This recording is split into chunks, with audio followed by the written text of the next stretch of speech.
आज ही Doubtnut app download करें। Doubtnut पर होगा अब आपके सभी मैथ्स, केमिस्ट्री, फिजिक्स और बायोलॉजी डाउट्स का सफाया। बस अपने क्वेश्चन की फोटो खींचो, उसे क्रॉप करो और तुरंत वीडियो सोल्यूशन पाओ। Download now. इस क्वेश्चन में हमें दो आइडेंटिकल कंडक्टिंग स्फीयर दे रखे हैं। दोनों के ऊपर इक्वल चार्ज है, दोनों के ऊपर इक्वल चार्ज है मैग्नीट्यूड में। एक के ऊपर प्लस है, दूसरे दो केस है, दोनों में इक्वल पॉजिटिव चार्ज है, दोनों में इक्वल अपोजिट चार्ज है। ये दो केस है टोटल।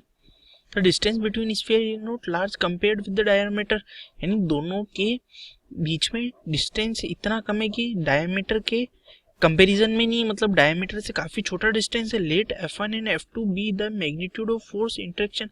अब इसमें क्या है कि अगर इन दोनों के बीच में कोई रिपेलिंग फोर्स है तो वो F1 है, और इन दोनों के बीच में जो अट्रैक्शन का जो फोर्स है वो F2 दे रखा है। अब हमें फाइंड करना है कि F1 ज्यादा है कि F2 ज्यादा है, या F1 F2 के इक्वल है, या F1 लेस देन F2 है। ये तीन कंडीशन है, हमें इसको एनालाइज करना है। अब हमें ये देखना है कि क्या होगा। इन जनरल तो क्या होता है, अगर दो पार्टिकल है तो उनके ऊपर जो अगर चार्ज सेम है तो उनके ऊपर फोर्स क्या होता है, के Q1 Q2 बाई आर दोनों में सेम दे रखा है, तो हमारे फोर्स सेम होना चाहिए था। लेकिन हमने इस क्वेश्चन में एक चीज नोटिस करेंगे कि यहाँ हमें दो आइडेंटिकल कंडक्टिंग स्फीयर दे रखे हैं, और इनका जो डायमीटर है वो रेडियस से काफी बड़ा दे रखा है। यानी वो इसलिए इन दो लाइन का सिग्निफिकेंस ये है कि हमारे पास कुछ इस तरह के दो कंडक्टिंग स्फीयर है, मतलब ये कोई पार्टिकल नहीं है, हमारे पास दो कंडक्टिंग स्फीयर है, उनके बीच में कुछ डिस्टेंस दी है, और वो इस रेडियस से काफी ना छोटा डिस्टेंस दी है। तो इसका मतलब ये इस तरह से रखे हुए हैं आमने सामने। अब हमारे को ये पता करना है कि F1 और F2 में से कौन सा ज्यादा होगा। चलो तो मान लेते हैं इसमें पॉजिटिव चार्ज था। अगर ये स्फीयर है, कंडक्टिंग स्फीयर है, तो पूरे पे पॉजिटिव चार्ज ऐसे फैला हुआ होगा, इस पे भी पॉजिटिव चार्ज फैला हुआ होगा। अब हम देखेंगे कि चूंकि ये दोनों पॉजिटिव पॉजिटिव चार्ज हैं और दोनों पे कंडक्टिंग स्फीयर है, तो क्या होगा कि ये जो पॉजिटिव चार्ज यहाँ पे है, ये पॉजिटिव चार्ज जो यहाँ पे ये रिपेल करेंगे, और क्या होगा कि इस कंडक्टिंग स्फीयर में पॉजिटिव चार्ज दूर चले जाएंगे। तो हमारे को कैसी पिक्चर दिखेगी इन चार्ज की। चार्ज जितना दूर हो सकेगा उतना दूर चला जाएगा। एक बार चार्ज यहाँ दूर चला गया डी, तो ये जो इन दोनों के बीच में जो इफेक्टिव चार्ज का जो चार्ज का जो सेंटर था, जो पहले यहाँ था, वो शिफ्ट होके इधर चला जाएगा। तो अब हमारा नेट जो सेंटर होगा वो डी, जो नया जो डी न्यू होगा वो बड़ा हो जाएगा, क्योंकि चार्ज हमारा स्फीयर के आउटर सरफेस पे दोनों से, मतलब सेंटर से दूर चला गया, मतलब इधर भी चार्ज इधर शिफ्ट हो गया।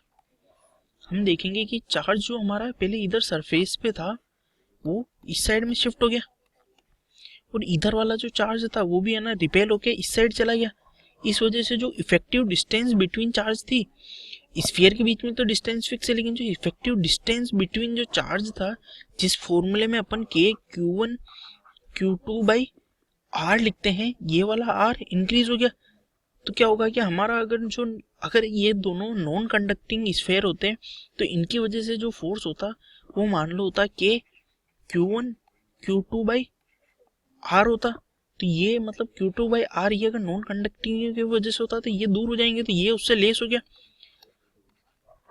अगर ये मतलब दूर चार्ज जाने की वजह से जो नेट जो फोर्स होगा वो लेस होगा। लेकिन अब हमारा दूसरा केस क्या है, दूसरा केस जस्ट अपोजिट चार्ज इस बार हमारे पास। एक ये होगा स्फीयर, एक दूसरा स्फीयर ये हो गया।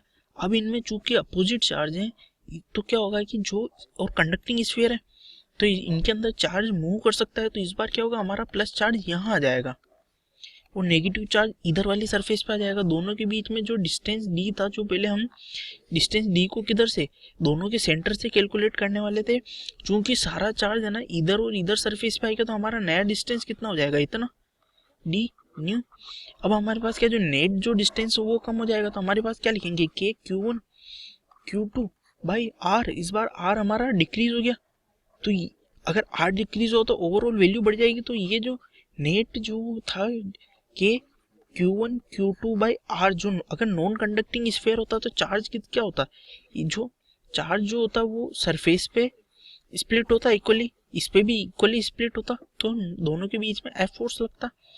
तो अब क्या होगा कि अब हमारा जो नया जो फोर्स लगेगा वो अब पहले से ज़्यादा लगेगा, क्योंकि ये अपोजिट चार्ज है, अट्रैक्ट करेंगे और इस बार पास है तो ये पास आ जाएंगे। तो यहाँ जो नेट जो फोर्स होगा वो इस वाले केस में ज़्यादा हो जाएगा। तो पहले वाले में हमारे पास फोर्स कम मिल रहा था, दूसरे वाले में ज़्यादा मिल रहा है, तो हम कहेंगे F2 is more than F1। हमारा सी ऑप्शन करेक्ट हो जाएगा। क्लास 6 से 12 से लेके नीट, IIT, जेई मेंस और एडवांस के लेवल तक 10 मिलियन से ज्यादा स्टूडेंट्स का भरोसा। आज ही डाउनलोड करें डाउटनेट ऐप या व्हाट्सएप कीजिए अपने डाउट्स 8400 400 400 पर।